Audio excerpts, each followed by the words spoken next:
আজ আপনি আপনার সেই হাজবেন্ডের অফিসে চাকরি খুঁজতে এসেছেন। কি বলছো এটা তুমি?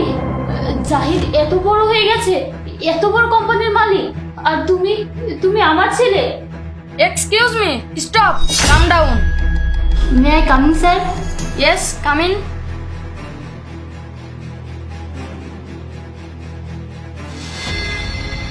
বাবু, তুমি এখানে বসে বসে কি করছো?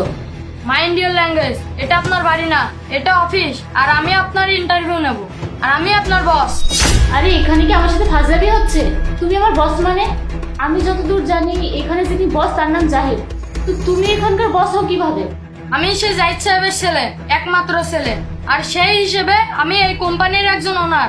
আর হ্যাঁ, আমার বাবা ইন্টারভিউ নেবে না, কারণ আপনার ইন্টারভিউ নেওয়ার মতো খারাপ সময় আমার বাবার আসেনি।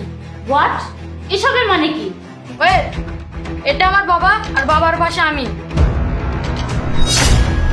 আশা করি আপনি বুঝতে পেরেছেন। আপনাকে আর কোনো কিছু বলার আর প্রয়োজন নেই।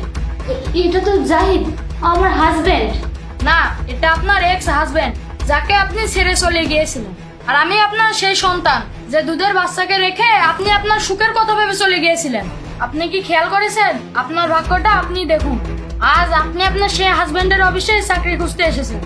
কি বলছো এটা তুমি? জাহিদ এত বড় হয়ে গেছে, এত বড় কোম্পানির মালিক, আর তুমি তুমি আমার ছেলে? Excuse me, stop, come down. জানেন আজকে আমার বাবা নিজে না এসে কেন আমাকে পাঠিয়েছেন? কেন? বাবা, তুমি তো আমার জীবনের সব ঘটনাই জানো। আমার কাছে শুনেছো, প্রতিবেশীর কাছে শুনেছো, সবচেয়ে বড় কথা হচ্ছে তুমি সবকিছুই জানো। বাবা, কি হয়েছে একটু বলো তো? এসব কথা তুমি হঠাৎ করে কেন বলছো?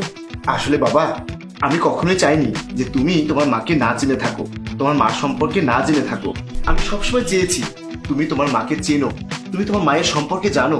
তুমি তো তোমার মায়ের ছবি দেখেছো, আশা করি বাস্তবে দেখলেও চিনতে পারবে।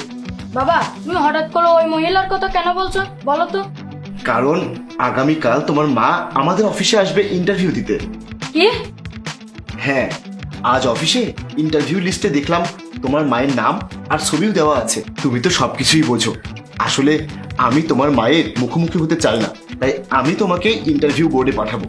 ইন্টারভিউ নেওয়ার পর তোমার যদি মনে হয় তোমার মাকে চাকরি দেওয়া যায়, দেবে। আর যদি মনে হয় না, তাহলে দেবে না। এটা তোমার উপরেই ডিপেন্ড করবে। বাবা, আমি বুঝতে পেরেছি তুমি কি বলতে চাচ্ছ। আমি সেভাবেই কাজ করব। ঠিক আছে বাবা। সত্যি কথা বলতে, আপনার পরিস্থিতি জানার মতো আমার সময় নেই। আপনি যত ভালো বা খারাপ পরিস্থিতিতে থাকেন না কেন, আমি আপনার একটা কথাও শুনবো না। আমি আপনাকে এক্ষুনি ঘাড় ধাক্কা দিয়ে অফিস থেকে বের করে দিব। বাবা, আমি তোমার মা। আমি না অনেক বড় একটা ভুল করে ফেলেছি, যে ভুলের কোনো ক্ষমা হয় না। তো তোমার বাবাকে একটু আসতে বলো না প্লিজ। বাবাকে আসতে বলবো? অসম্ভব। আমি আমার বাবাকে এমন একটা নোংরা মানুষের সাথে দেখা করাতে চাই না। জানেন, আমি যখন স্কুলে যাই আমার সাথে কেউ মিশতে চায় না। রাস্তা দিয়ে যখন হেঁটে যায় সবাই বাজে কথা বলে, কারণ আমার মা নাকি খারাপ। আমি চাই না আপনার অভিশপ্ত নিঃশ্বাস আমার উপরে পড়ুক। তাই আপনি এখান থেকে এক্ষুনি চলে যান। আমি আর একটা কথাও বাড়াতে চাই না। বাবা, আমার কথাটা একবার শোনো প্লিজ। আমি জেনে বুঝে কোনো ভুল করিনি। আমি তো আমার আর কিছুই জানার নেই। আপনি আসতে পারেন। আপনি এখান থেকে যান প্লিজ। আমি আর আপনার একটা কথাও শুনতে চাই না। যান এখান থেকে। আপনি কি যাবেন না আমি দারোয়ান ডাকবো?